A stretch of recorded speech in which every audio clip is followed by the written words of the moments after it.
इसी के कारण हमें जीना पड़ेगा। तो ये जो अमृत काल की यात्रा प्रारंभ हुई है, तो उसके बैकग्राउंड में हमें थोड़ा देख लेना चाहिए। आपने एक न्यूज़ सुनी होगी कि सुभाष बाबू की प्रतिमा राजपथ पे लगाई गई। आप सबके संज्ञान में आई है घटना? सुभाष चंद्र बोस की प्रतिमा राजपथ पे लगाई गई। वहां किसकी प्रतिमा थी पता है? वो जो जगह है वो तो फिक्स है। वहां कौन था? वहां किसकी प्रतिमा थी? किसी को नाम का पता हो तो बोलो सामने से। वहां जॉर्ज पंचम की प्रतिमा, ब्रिटिश के राजवी की प्रतिमा उन्होंने लगाई थी। ये हमारा साम्राज्य है और इसके स्मरण में उन्होंने वहां जॉर्ज पंचम की प्रतिमा लगाई गई थी। उस प्रतिमा को हटाया गया और उसकी जगह पे सुभाष चंद्र बोस की प्रतिमा लगाई गई, मगर उसको लगाने में 75 साल लग गए।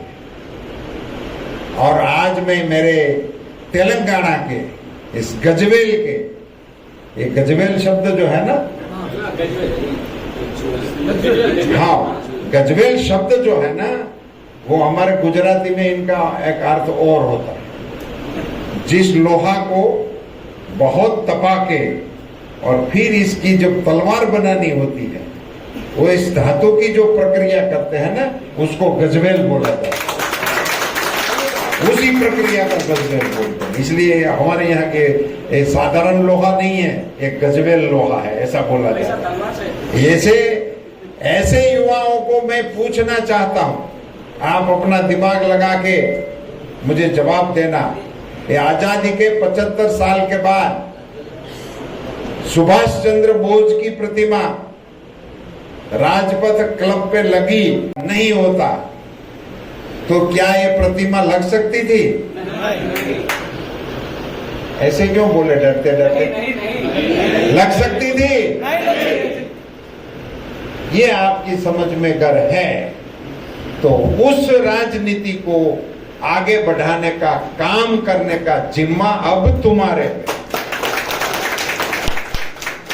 ये 75 साल किस लिए लग गए? बहुत लोग, प्रधानमंत्री भी थे, सारे मंत्री हुआ करते थे, जिस प्रकार के मंत्री आपको चाहिए सारे मंत्री थे, मगर सुभाष चंद्र बोस की प्रतिमा नहीं लगाएगी। और वो भी राजपथ को नाम बदल दिया। अब राजपथ नहीं है, अब उसको कर्तव्य पथ का नाम दे दिया। अब उस राजपथ का नाम भी बदल दिया, उसको कर्तव्य पथ बना दिया।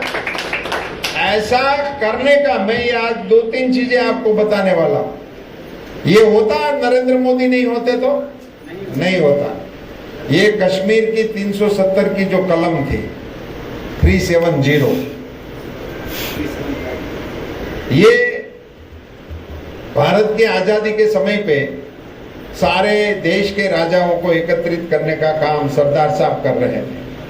एज ए होम मिनिस्टर पूरे देश के इस प्रिंसली स्टेट को भारत संघ में जोड़ने का जिम्मा सरदार साहब को ऑफिशियली दिया गया था। अकेला कश्मीर नहीं दिया गया, अकेला वो नहीं दिया। और आप सब जानते हैं पूरे देश के राज्य मिल गए भारत संघ में, वो कश्मीर मिला ही नहीं। और मिला तो भी ऐसे मिलाया गया कि आज तक भी अभी मिलाने की प्रक्रिया चालू है। उसको 370 का दर्जा देके विशिष्ट राज्य के रूप में भारत में जोड़ने का काम किया, जिसकी वजह से वो मुल्क कभी भी भारत के साथ एकीकरण हो ही नहीं पाता था। यहाँ आप लोगों को भी सरदार साहब की मेहरबानी से ही ये तेलंगाना भी अपना भारत में वो जुड़ गया, वरना यहाँ भी मुझे पासपोर्ट लेके आना पड़ता। स्थिति तो यही थी, वीजा निकालना पड़ता।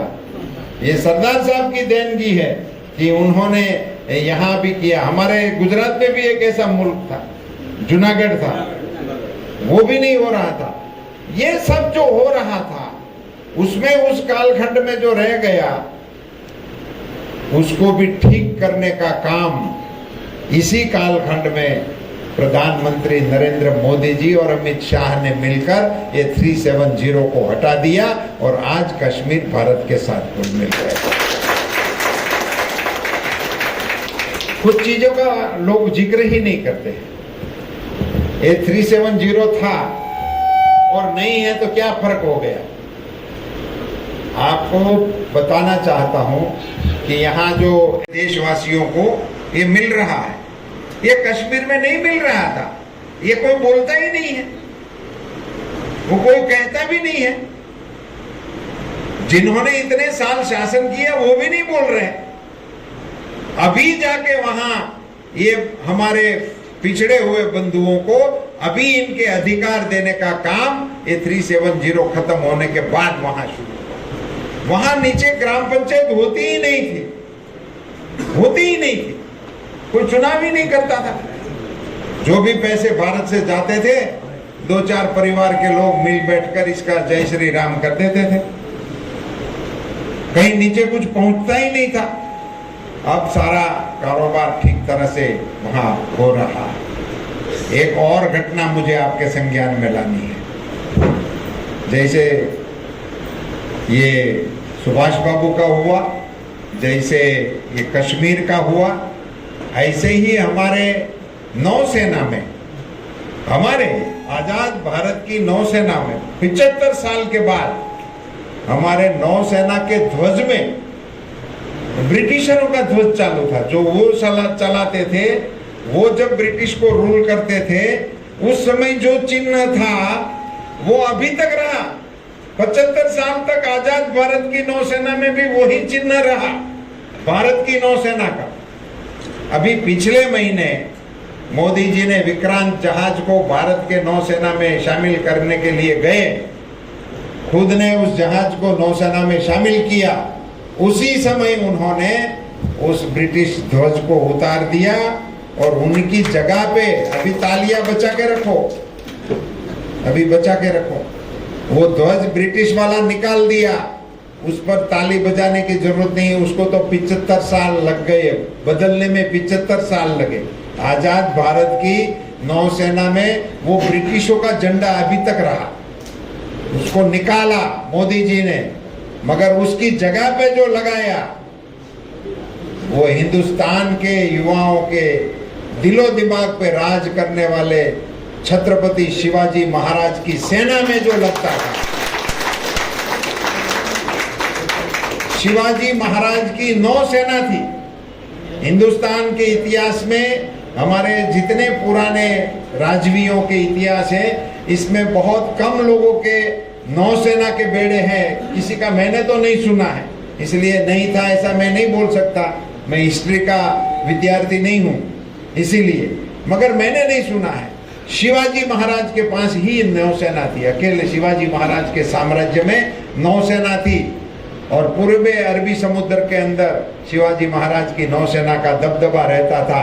वो जहां से उन्होंने अपनी सेना का, नौसेना का बेड़ा प्रारंभ किया था, उस स्थान को भी देखने का मुझे अभी मेरे सागर परिक्रमा के रूट में मुझे अवसर मिला। आप कई ऐसे सेंटर भारत में हो गए। डिजास्टर, आज से 10 साल पहले डिजास्टर बोलना वो मतलब इसका कोई समझते भी नहीं थे। हम तो करते थे डिजास्टर, उसको मैनेजमेंट करने का कोई भारत में चर्चा ही नहीं था। आज इंटरनेशनल डिजास्टर सेंटर विश्व का भारत में बनने को जा रहा है। उसका सेंटर भारत को मिला है। इंटरनेशनल डिजास्टर सेंटर भारत में बनेगा। सोलार, जो देश की, दुनिया की अद्यतन टेक्नोलॉजी की दिशा है, वो सूर्य की है। सौर ऊर्जा से सारा काम चल रहा है। उसका सौर इंटरनेशनल अलायंस हुआ है। अंतरराष्ट्रीय सौर ऊर्जा के लिए एक अलायंस बना है। उसका हेडक्वार्टर भी भारत में बनने को जा रहा है। वो हेडक्वार्टर भी भारत में बनने को जा रहा है। इस प्रकार के नए भारत को प्रधानमंत्री जी नेतृत्व देकर बना रहे हैं। साथियों, उस प्रधानमंत्री के साथ कदम से कदम मिलाकर भारतीय जनता पार्टी को मजबूत करने का जिम्मा आपके पास कार्यकर्ता के रूप में आया है। आप सौभाग्यशाली हैं आपकी उम्र के जब हम थे, तब हम जो जिस प्रकार से जिस मुद्दों को लेकर पार्टी का काम कर रहे थे, इसके बदौलत आप आज एक समर्थ सेनापति नरेंद्र मोदी जी जैसा एक नायक, विश्व नायक जैसा नेता, वो जब आपका काम कर रहा है, उसकी बात लेकर आपको पार्टी का काम करने का मौका मिला है। आप सब भाग्यशाली हैं। आप सबको मेरी ओर से ढेर सारी शुभकामनाएं। मैं जिला की टीम को, इस प्रकार के युवा मोर्चा के कार्यकर्ताओं को गति देने का, उसके साथ जुड़कर समाज के सभी वर्गों में भारतीय जनता पार्टी के काम को पहुंचाने का, काम करने का आप जो काम कर रहे हैं, इसके लिए जिला की टीम को भी बधाई। आप सभी को ढेर सारी शुभकामनाएं, बहुत बहुत बधाई, धन्यवाद। भारत माता की जय, भारत माता की जय, जय भवानी, जय शिवाजी।